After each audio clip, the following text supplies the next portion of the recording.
Yeah, so as Ross introduced, I've kind of been asked to do some transport modelling of the area.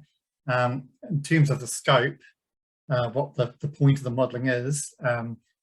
First, it was kind of, first we go through a step of model validation. We use an off-the-shelf model that the City Council own and operate called CAST. And so the first step was to kind of get the available counts, and a lot of data was collected specifically for this area in the DEMP since implementation of CNC, so we had an understanding what's going on. So the first step was to make sure that the model actually does, reasonably represent those traffic counts, which it proved to be the case. And then, having done that, then use the model to actually provide some insights into the current network operation, so we know what's going on before delving into options to see what might work and how effective they might be. And then we actually tested the several options involving changing, effectively signalised intersections or adding new intersections, and seeing any impact that would have on Francis Ave and Flockton Street in particular. And then the last bit of option testing involved Cranford Street and looking at about the bus lane there. So just moving back to the validation part, there's a lot of intersection and link counts covering Cranford Street, Westminster Street, Warrington, Francis and Flockton, quite a lot of detail for all the periods. So the initial comparisons helped identify where the model was already pretty good or areas where it could be improved further. And there were a few areas that had been improved further, like I picked up in a couple of places that had been, and the model was saying that you probably have two vehicles abreast at a turning intersection when reality had been narrowed enough that you couldn't. There's another place where a kind of Francis had slightly indicated greater flows than on Flockton, where observations suggested the opposite. But then looking at the site visit, it was apparent that Francis Street had kind of a bit more side friction with cars parked there, and Flockton didn't. So you can understand from the model it was doing the right thing, but in practicality, in real life, perhaps it looks like Flockton might be a bit more attractive, but there wasn't much in that. So it was kind of, it's also taken account of this assessment. Also looked at NZTA or Wakakati have model development guidelines, and they have a set of criteria that effectively say how effective the model is likely to be based on comparisons of model performance versus counts, and the model performs well against those guidelines, which is reassuring. One thing I did find though is that typically the model flows typically around 10 to 15% in some cases than observed, particularly on Cranford Street, and you can put that down to pretty much current operation not being normal times with COVID and a lot of people working from home over the last few years. So, and the same is also reflected in the travel times. Like while the relative travel times between routes were good in the model, they were slightly longer than was observed, but not by much. But that ties in with the flows being perhaps a bit lower too due to COVID. But I think this is probably a good thing, because if we based our assessment just on what we're seeing now, we may be underplaying some of the effects. So having the model kind of represent more of a normal situation, I think it's quite good for this assessment where we actually, pretending COVID went away, we want to have a better understanding what it would be like rather than under the kind of suppressed environment we're in now.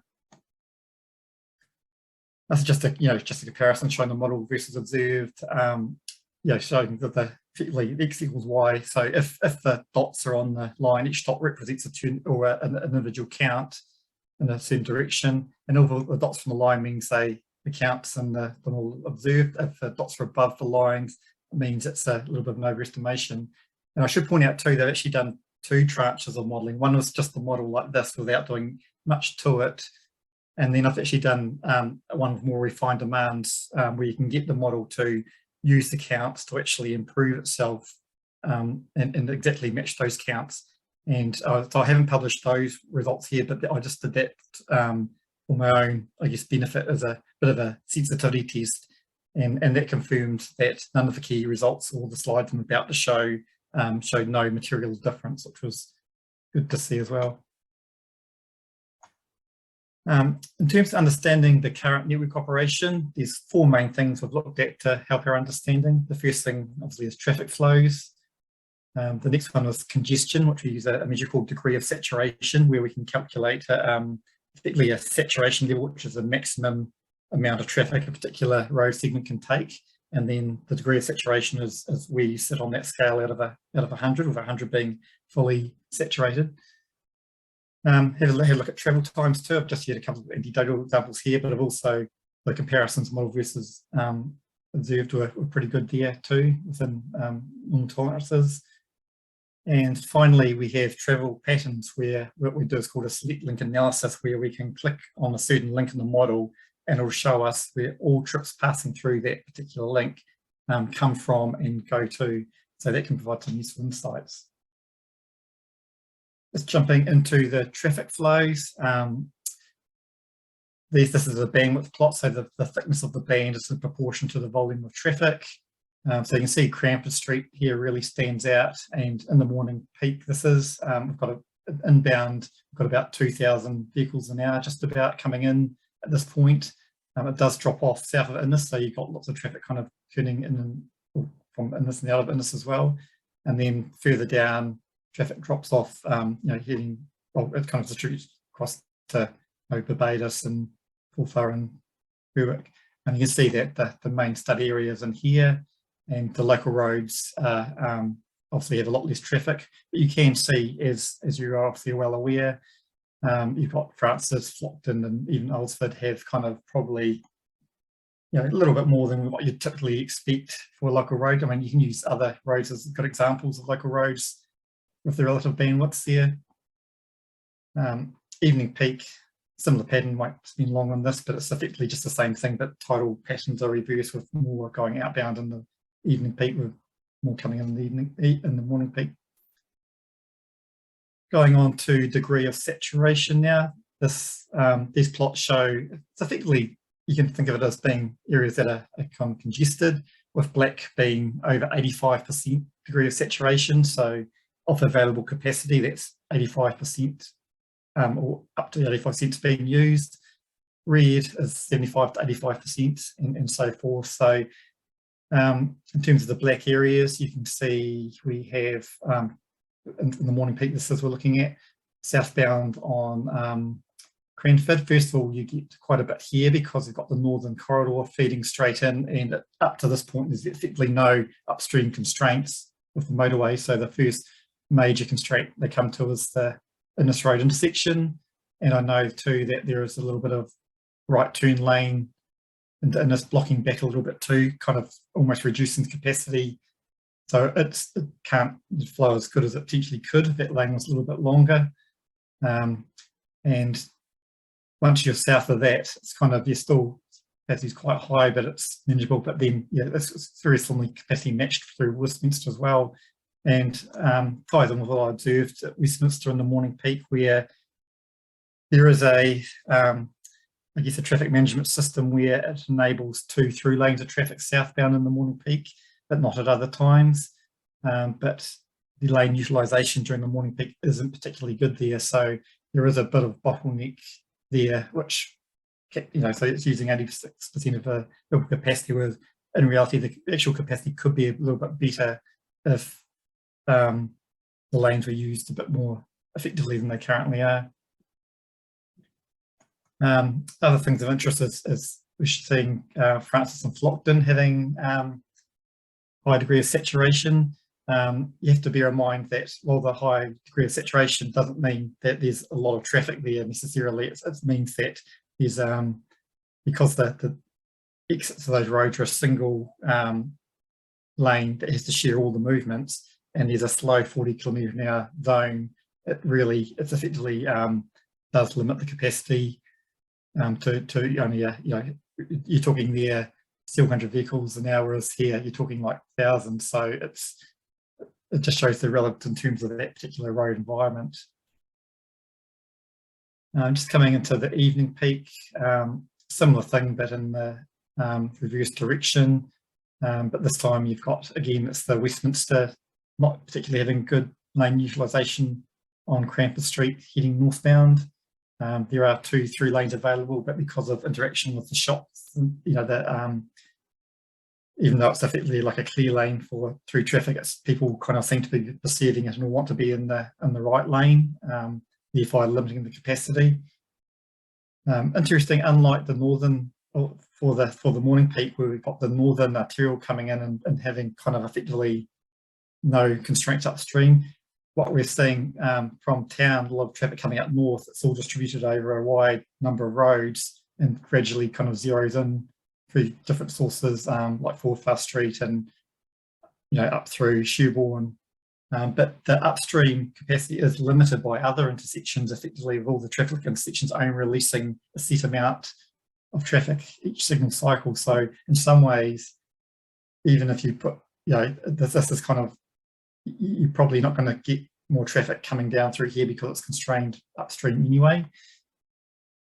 But we'll probably touch on that more when I come to some of the other slides.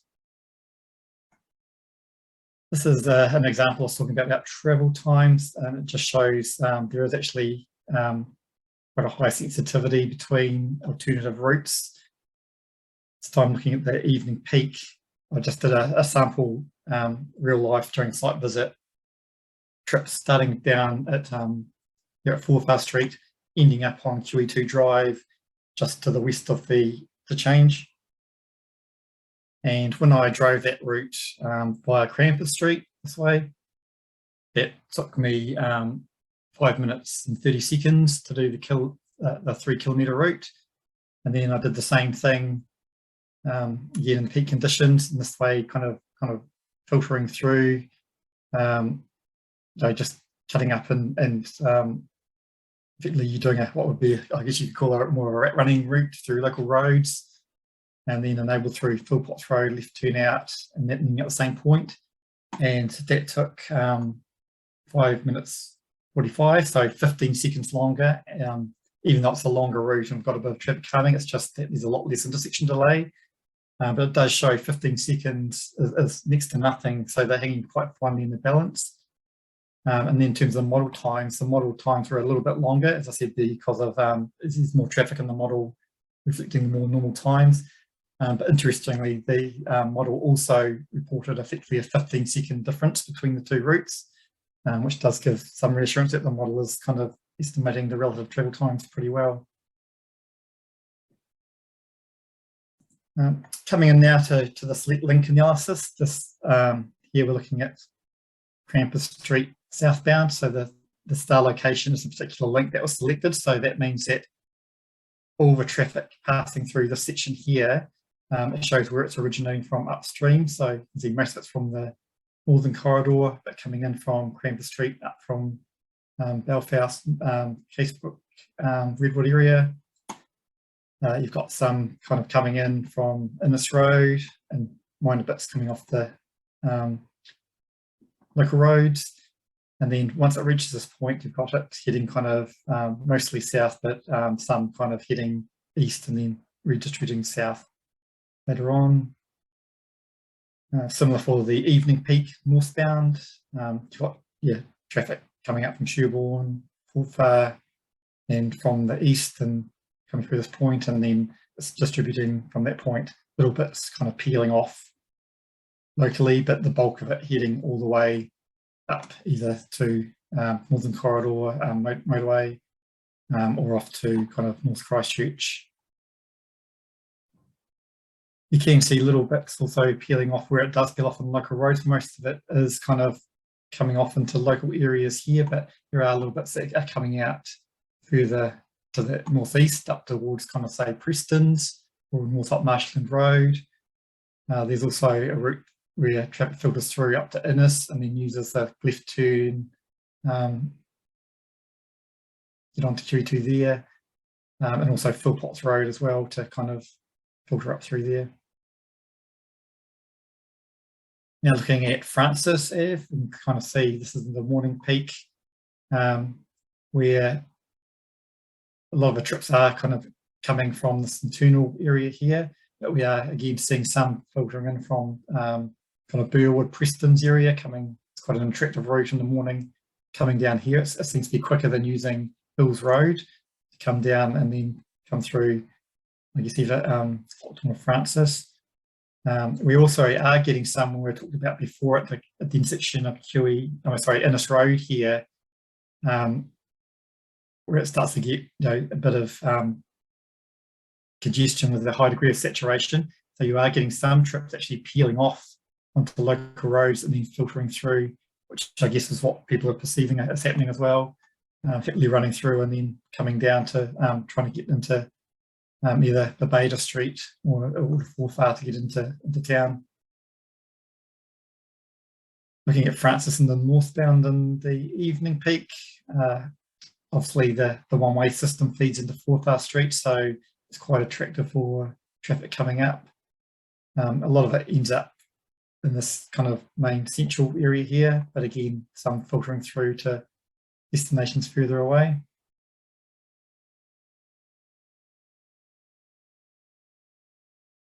For Flockton Street, it's a little bit further east in Francis, so it's kind of like, well, it has very similar interactions. It's not interacting with Cranford Street so much, it's that little bit further away.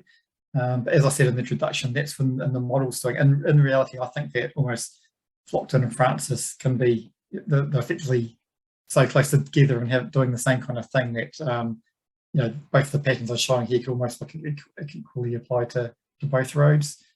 But this one here showing it's a bit more localized in terms of only trying to maintain a local catchment, which is quite interesting because while the flows compared to other local roads seem to be high on these two roads, a lot of it is actually representing the wider local catchment.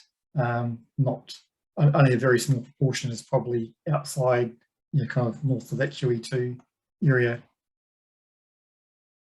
Similar for northbound, similar to what I talked about with Francis, but a lower scale, but you could arguably say that should be pretty similar. I'm sorry that I know that was fast. I'm just trying to get through to keep the time to ensure we get to the end. So if you want to come back at any of that at the end, then we can do that. But just coming on now to the actual option testing, we looked at 4 options that the team came to me with to look at. The first was signalizing Hills and Acura Street intersection. So the intent of that was to try and make particularly in the morning peak, the right turn from Acura Street onto Hills easier in an attempt to draw some of the traffic instead of using Francis and Flockton further east onto Hills Road, if it could access there a little bit easier. Option B is a similar kind of thing that has this traffic signals at Aylesford Street further south, but still on Stills Road to do the same kind of thing. The third option involves adding traffic signals to Flockton Street. So it creates effectively 2 staggered T intersections that are signalised and coordinated, and an attempt there to try and kind of better manage that situation because, you know, it's quite clear that it's pretty chaotic during peak times, particularly the morning peak, where it's hard to get out of Flockton because queues coming back from traffic on Warrington can interfere with the ability to turn out.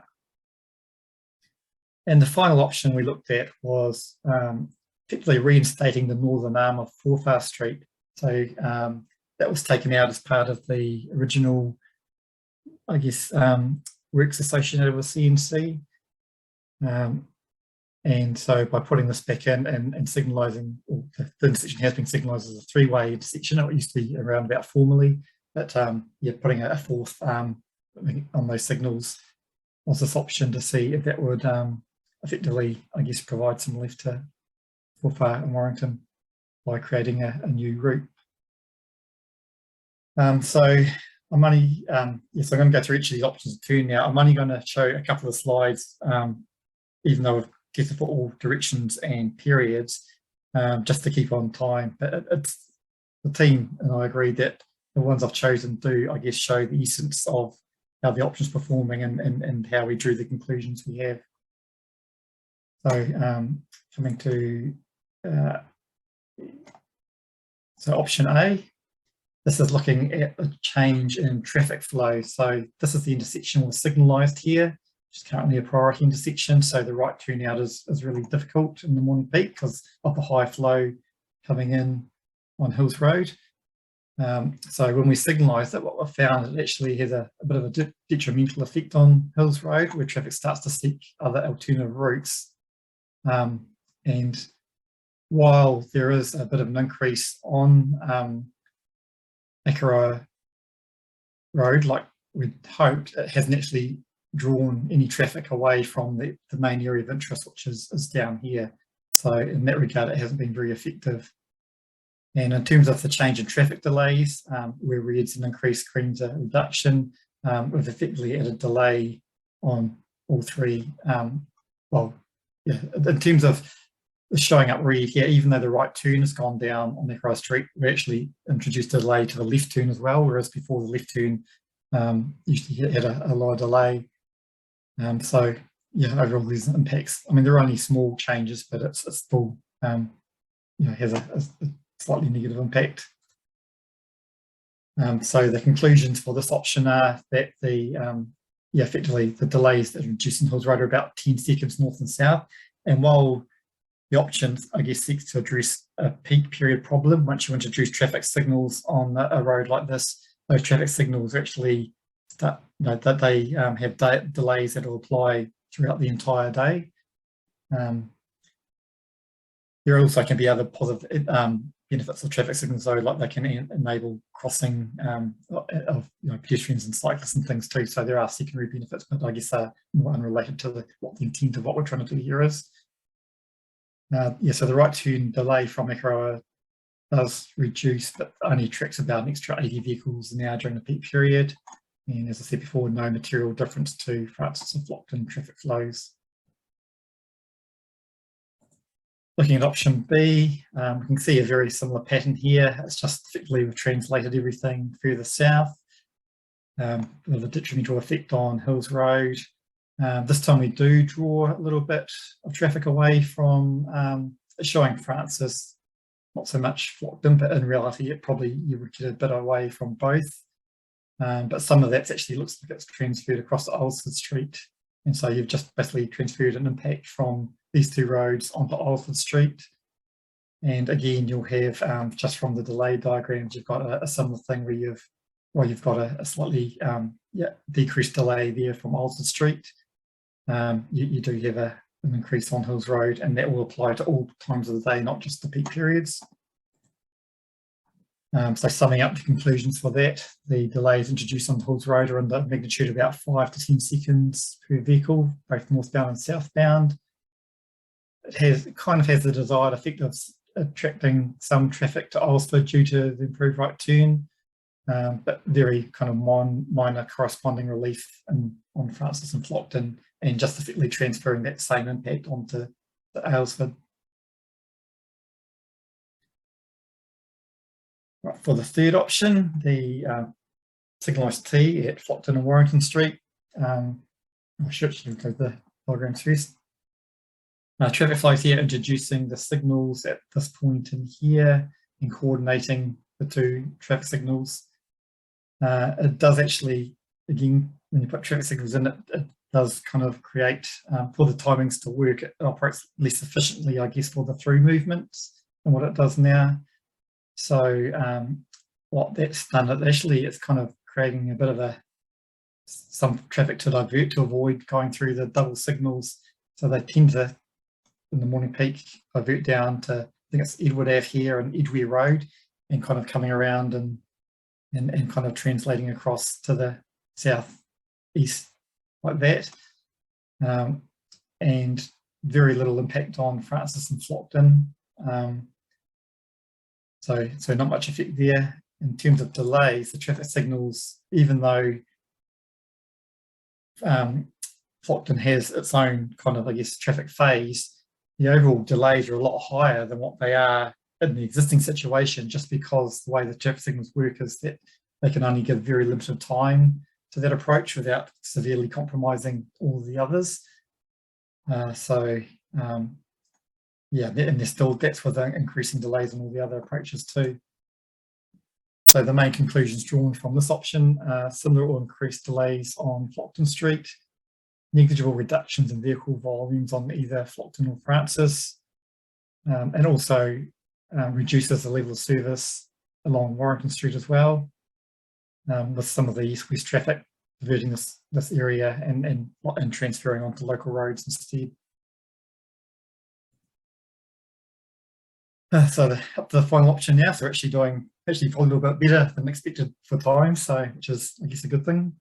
But hopefully it hasn't been expensive going through too far. So we'll see at the end. But the last option, this is probably the most interesting one. We can see here that opening up this fourth arm here to the intersection creates or attracts a lot more traffic.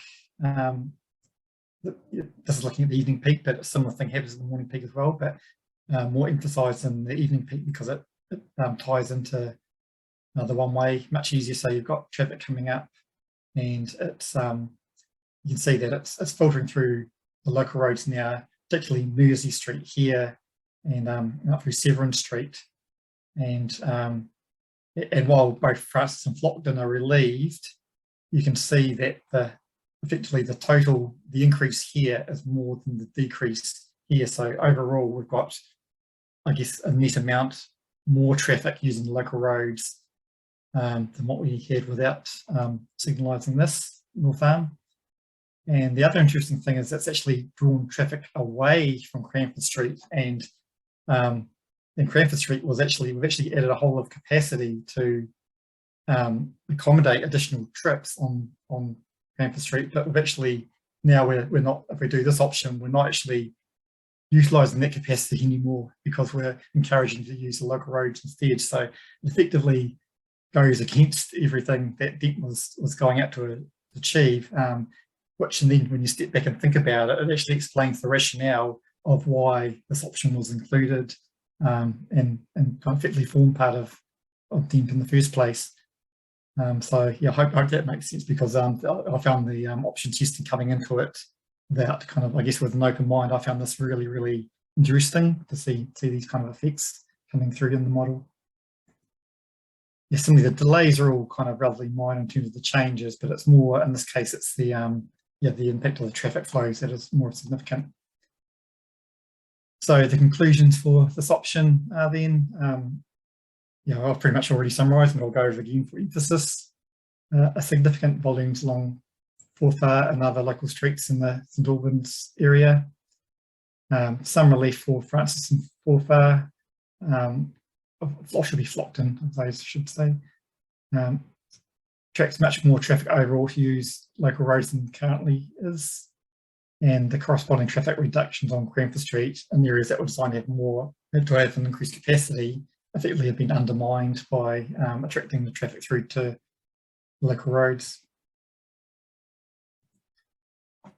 You're just finally coming now onto Cranford Street here, where we just effectively looked at effectively the broad options there are maintaining the bus lane that was put in effectively as a trial on the mid-block links at various points between Berwick all the way up to Innes Road. There's the potential to reconfigure this bus lane as a peak hour traffic lane, and you can also reconfigure it as a T2 lane, effectively allowing high occupancy vehicles on it. Just jumping straight to the conclusions of this one, it's very clear that the overall capacity of the Cranford Street corridor is limited by the intersection capacity in either direction, not the mid-block links. Therefore, reconfiguring the bus lane as a traffic lane will not provide any additional capacity to Cranford Street. And because of that, there'd be no local reduction. There would be no reduction in local traffic on the adjacent parallel routes. But however, if you did take out the bus lane, effectively all you do is just use that space for storage, but storing cars and queuing two abreast rather than single file. And that will mean that the buses may no longer reach the critical point where they are guaranteed to make it through in the next screen. And while the delays and things aren't too bad now, this will become increasingly important in future years if congestion does build up, because as I've seen, while Cranford Street's accommodating all the traffic now, it's likely to get kind of more demand in the future, and it's important to keep the buses flowing through. The buses are much more sensitive to private vehicles in terms of delays, because if you hold up buses, that has huge implications for their reliability. And the trouble with reliability is that the scheduling has to then be really conservative allow for a wide variety of travel time. But that can often mean, though, that timing points, buses are just sitting over, idling to match their timing points, which is really inefficient, provides a really, really poor level of service for users. And it's just not, it seems to be, longer term, we need to get buses. There's a lot of investment coming in buses. So it seems crazy to take away, in my opinion, the bus lane for virtually no gain or benefit in terms of capacity. So the last slide I had before handing over to Janelle is just effectively a summary. I won't bother, I guess, reading this through again, because I've already repeated the conclusions a couple of times for each option already, but this provides a nice summary of it here. So here's the next slide. That's where Chanel will take over. I don't know if you want to pause here for any questions, or I can go back since we seem to be pretty for time, or want Chanel to do her section first and then come back. I guess I'm open to ideas. Potentially I could just speak to these next few slides. It'll probably only take me a minute or two, and then we can jump back into discussing what John has gone through. So as John has done, he's summarized all of the options that we have looked at in terms of the modeling. Alongside what John's been doing, we've been looking at some of the other treatments in terms of safety and active modes. We know that those pedestrian crossing movements across Westminster Street is something that came up in the survey as a concern for some of the residents on Francis and Flockton. So alongside John's work, we've been looking at potential options for implementing some crossing facilities on Westminster. I can't actually change the slides. John, you might have to just flick to the next one. Just say next slide and I'll do it. Okay, so basically we've gone in and started to draft up a preliminary options in terms of those crossing facilities, and we're looking at putting in one at Thames near the preschool. There's also one that could go in near Francis Ave and then Flockton Street. So we've started to look at that. There may be more than one option that comes out of this exercise, but this is just currently where we're at in terms of those quick wins that we could knock out. And then John, if you go to the next slide, you can go to the one after that. And basically what's come out of the modeling that John just spoke to is that we're not seeing, in terms of the modeling options, a very clear silver bullet in terms of addressing the traffic volumes on Francis and Flockton. So we want to open it up to discussion with you guys in terms of trying to understand how you feel based on what you've seen John just presenting, which options should go back, if any, should go back out to the community. If none of those options are considered feasible in terms of addressing the actual issues, then what we can do is look at some of those other priorities in terms of safety and active modes. And we've already started to look at some of the options in terms of traffic calming or assisting those pedestrian and cyclist movements down Francis and Flockton. So we have some options that we can put together in terms of that traffic calming, either it being, John, you can go to the next slide. We could look at more severe speed humps in greater frequency. We could also look at chicanes or road narrowings in conjunction with speed humps. And each of those options could be drawn up, presented to the community, with each option clearly stating what the pros and cons are in terms of, we know with speed humps, there may be some noise impacts that the residents may or may not be okay with. So basically, we want to open this up to discussion with you to try and understand how you feel about the modeling outputs.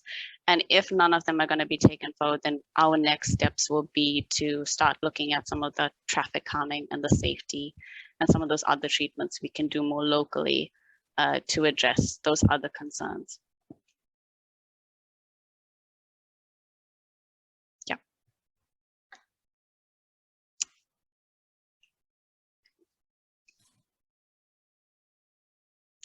Yeah, if you would like to ask any questions or comments. I've got a question, Emma, if I may. Go ahead, Pauline. Tried to put my hand up, but it wouldn't go. Yeah, so you're talking about traffic calming potentially on Francis. What about Flockton? Yes, so depending on the outcome of this discussion and what will be looked at going forward on Flockton, if we decide that traffic calming and some of those other treatments are more appropriate than some of those wider options, then we'll also draft up those traffic calming options for Flockton. Okay, all right. I think it would be a little unfair, should we put it that way. The two streets have ended up being kind of the two key focus points in this area, I think, and to calm one without the other might not be very helpful for the community. Thanks. Ali.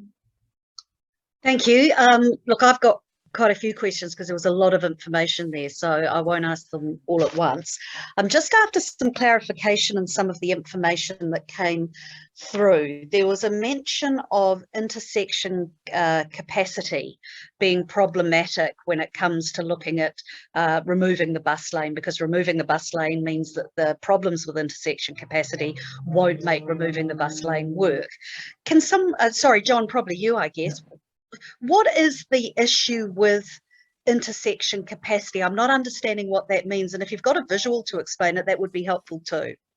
Okay, I don't have one visual for the team, but it might be a bit harder to explain here. But it's quite a, I guess the best way to describe it, I guess, it's going to be hard without getting technical, but basically, if you can think of a lane of traffic, if it was uninterrupted, just the lane by itself, no constraints upstream and downstream, you can get about 1,800 vehicles an hour, and that's just simply based on a calculation relating to 2 seconds between vehicles travelling along, because that's effectively, what determines the capacity. And then what happens at intersections, say, just use an example where you've got, say, 2 through lanes at an intersection.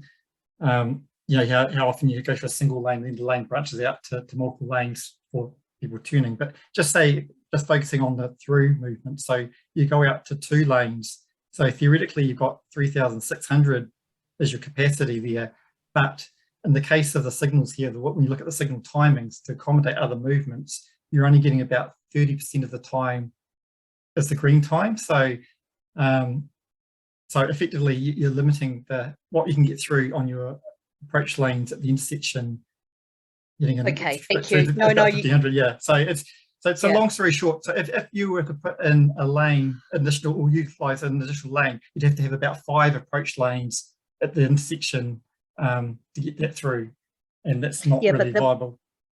Yeah, but you're assuming that the light phasing hasn't changed, aren't you? So intersection capacity to me suggested an infrastructural design issue, but you're talking about a physical flow, and in this case, you're talking about light phasing, because I'm thinking of that stretch on Cranford actually the whole length between Innes and, say, Berwick, for example. You've got 2 lanes, or the ability to have 2 lanes along there flowing, but one of those lanes is at the moment taken up by the bus lane. So if, for example, those 2 lanes were able to operate as vehicle lanes and the light phasing was supportive of those flows, then intersection capacity isn't an issue, or am I misunderstanding that? No, you're misunderstanding, because you can't, because already you can get this, you've already got there is effectively 2 lanes of traffic going through the traffic signals as they are. Not at Westminster Street, there isn't. Well, that's designed to do that, but at the moment it's just where people aren't using it correctly. But that's more of the issue of not using it. There's nothing to do with the bus lane. Okay, all right. I'm sorry, I still don't completely understand that. I might have an offline conversation. No, happy to. No, it is. I can see where it came from, because it's not necessarily intuitive. It's not only when you look at the kind of, it's like I say, it is actually quite, as well as doing the modelling, you can actually do it with quite simple maths behind it to do it, to prove it. So it's just, well, in the PM peak, it actually discourages people from using that left-hand lane down, heading. So, but that's a separate issue to the bus lane. I do agree, that's what restricting. But if you can make the traffic use that lane better, but you can still have a bus lane upstream of that, as long the critical issue. Yeah, what you were saying would be true. I guess if the bus lane came all the way to the stop line of the signal, but because it terminates and gives traffic a chance to, to even out and use the lanes, then that would be a problem. But Westminster Street's a particular odd one, because it's not. it's the way the whole environment is that people aren't using it, and there could be ways to better line up the approaches or do something there that makes that. Right, John, yeah, no, that makes perfect sense, because driving down there, I hadn't realised actually until the other day that the bus lane is a bus lane, then not a bus lane, then it's a car lane, then it's back to a bus lane. I mean, it's a dog's breakfast, to be frank, and I think that's one of the problems, is that people in cars stick to what they know or what the safest option is, because it's so intimidating down there, when in fact if those lanes were marked clearly and could be used properly for vehicles, there wouldn't be the congestion and you would have the intersection capacity. But anyway, thank you, you've explained that to me. One other question, I just wanted to know, how much is traffic flow affected by saturation or affected by traffic light phasing? I mean, congestion and saturation, it sounds, for example, we got stopped at that mid-set of lights near just after Berwick today heading north. There was no pedestrian, no cycle, and all of the traffic backed up behind us with road clear in front of us. How much is light phasing and that kind of thing affecting congestion, but the road isn't saturated? Yeah, well, it's effectively, but they are congestion and I guess saturation, degree of saturation is tied up, but the degree of saturation does depend on how you are correct, where the more green time you give a particular approach, the more effective capacity it has. But obviously it's always a trade-off, because you can't, to get more capacity for one approach, you've got to take it from another. And that's what, so it is a bit of a balancing, and there's lots of ways you can optimize it too, because you might want to optimize it for maximum throughput for the intersection as a whole, or you may want to encourage strategically a particular corridor. There's also safety concerns too, because you need to accommodate some movement so that they don't conflict, particularly things like sometimes right turners or getting cyclists through or pedestrians. So there's a juggling thing, but by changing the green times, you do absolutely impact on the capacities directly. But I guess the capacities and the signal timings that we've ended up with have effectively been developed as effectively an optimization of some, I mean, you have to ask the sketch guys behind it in terms of how they've optimized it, but you also have to be aware that these optimizations occur on a wider level, multi-intersection level, so you can't necessarily go around tweaking one intersection because then it doesn't fit into the overall signal plan for the wider area. I understand that. I'm just asking about, I guess, the phasing, because again, as I said, when you've got no pedestrians, you've got no cyclists, and traffic is having to stop at a mid sort of light between Berwick and Westminster, it again causes frustration and congestion without the saturation on the road. I'm just using that as an example. I mean, those mid-block crossings actually, while you do get delayed, and if other upstream and downstream sections are reasonably congested, then often with the mid-block ones, because they have a relatively small time allocated to the crossing, what happens normally is that once it goes green again, you might just tap back onto the queue that you would have been sitting in anyway, but not always. But I do know you are correct. Okay, thank you. Yeah, thank you. Just before we come to you, Mike, I see you've put that comment on the chat there, Shane. Did you want to add anything else to that comment? Yeah, I just want to make the comment that it's the Cranford-Innes intersection that creates the capacity strain along that corridor. Even if you did improvements at Westminster and got both lanes going straight through, you still have a capacity problem there, because you only get, as John said, 30% of the time for through vehicles. Like in the earlier modelling, we weren't aware of the right turn problem coming into town, and then you would have had 2 lanes with quite a lot of green time heading into Cranford Street south of Innes, and that was why we thought a clear way through there would be effective. But because of the fact that the right turners block one of those through lanes, that's where I was, as I say, more open to having bus lanes through there, because the intersection is capacity constrained. So John's just really outlined and can provide more detail on why the intersections dictate how much traffic can get through there, and by doing stuff mid-block, it's not really going to help in terms of getting the traffic moving through there. Thanks, Shane. Mike, you've got a question? Thank you. Just in regards to some of the measures that could be put onto Francis and Flockton, looking at the two, the chicanes and the speed humps, would it actually not be possible to trial the chicanes with flexi posts in that, so people could actually get a sense of what it'll be like? Because obviously you can't really trial I suppose you could trial a speed hump, but look at potential trials of those measures, so actually see how they work, what the community think. In terms of Francis, it is an odd one because right now the street is currently parked up most of the time. So in the morning, especially in the peak periods, you tend to have very tidal flow of people heading in one direction or the other. With those chicanes, they could be trialed.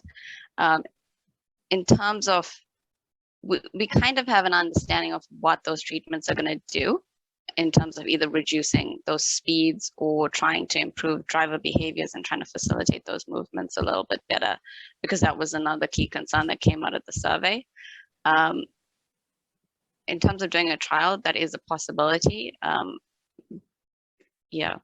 I guess it's just more the going into the hard infrastructure, instead of with not quite knowing the outcome compared to actually just trying if it's possible. The other one, do you look at like peak time cul-de-sacing with bollards? Bollards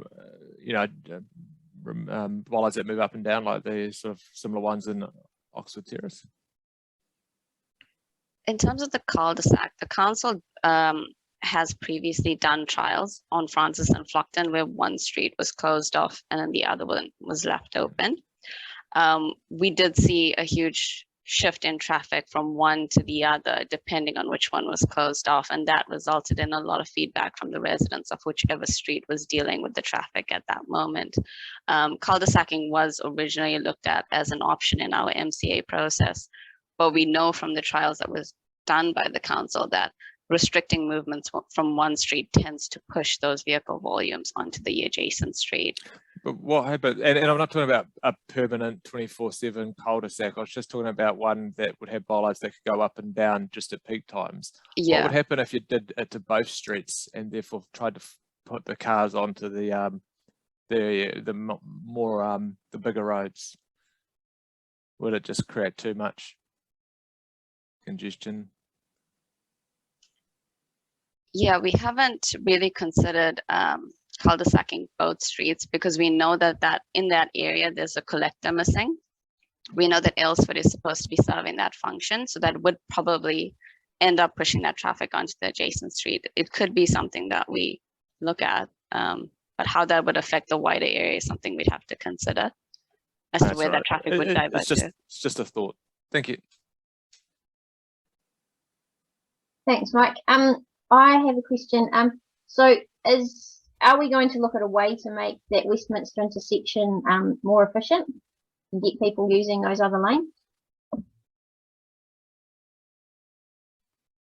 Is that a question for John, maybe?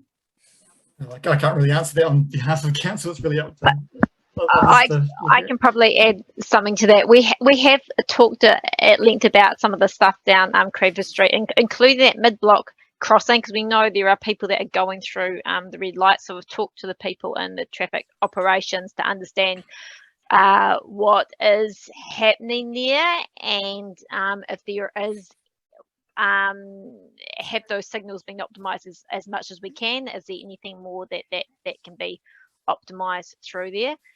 Westminster Cranford is pretty tricky because we're trying to get that throughput on Cranford, but there is a lot of traffic coming out of Westminster as well. So I think the main thing, one of the things we've discussed is about trying to encourage that lane utilisation. I know there's a signage review going through there at the moment, maybe some VMS signs to try and say use both lanes here, or making sure it's really clear how to use those just to get the most we can out of the current setup.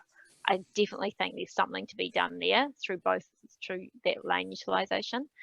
So there have been discussions around that.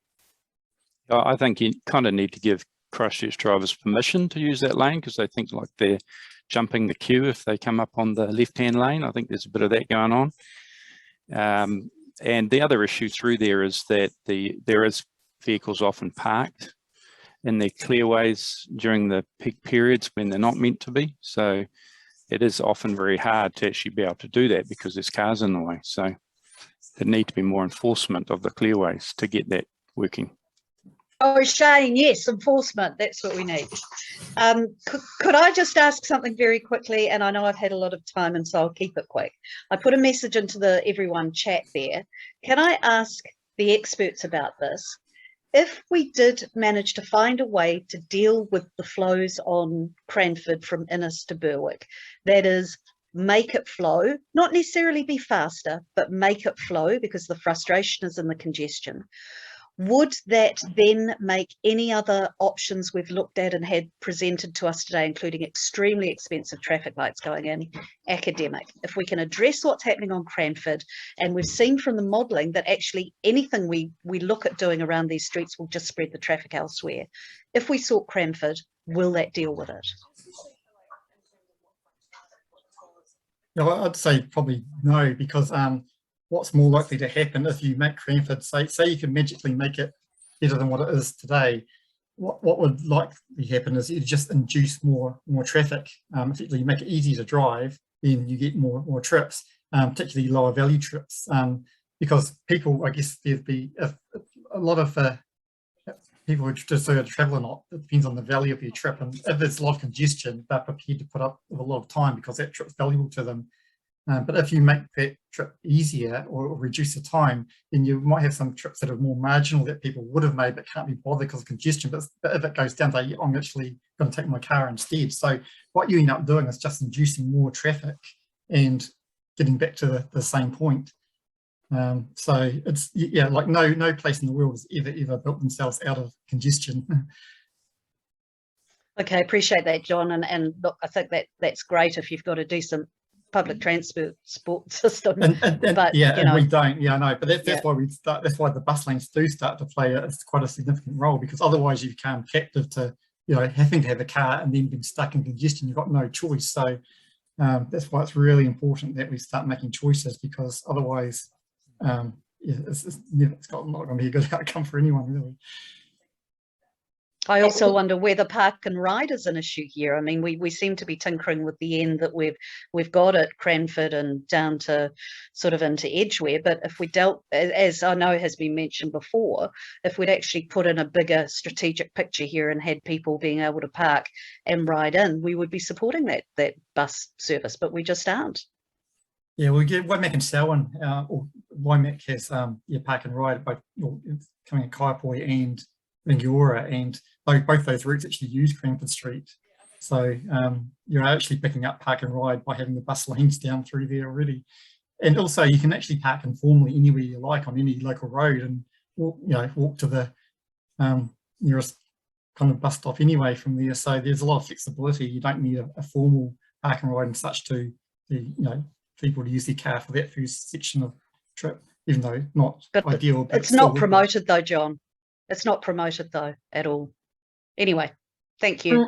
We are out of time, but Mike, I see you've got your hand up. You've got a quick question. Yeah, it'll be quick. And I agree with Ali's very last comment. I think that's the biggest issue, and I'm glad a couple of ECAN councillors just popped up. The problem is it's a fantastic service. There's park and ride, the infrastructure's gone in, but that express bus route is not marketed well enough, and that's why. And COVID's playing an issue, obviously, with numbers, but it needs to be marketed better, because actually the time to get from Waimakere area into the CBD is fantastic, and I think people don't realise that. But my question is, and this is I guess more to Ali and Pauline, because I'm not elected to Innes, so I don't really get the comms from the residents. Has it died down a bit since it's been operation? Like Francis and Flockton, are you still getting lots of issues, complaints about it, or was it actually dying down a bit and people are getting used to the new environment?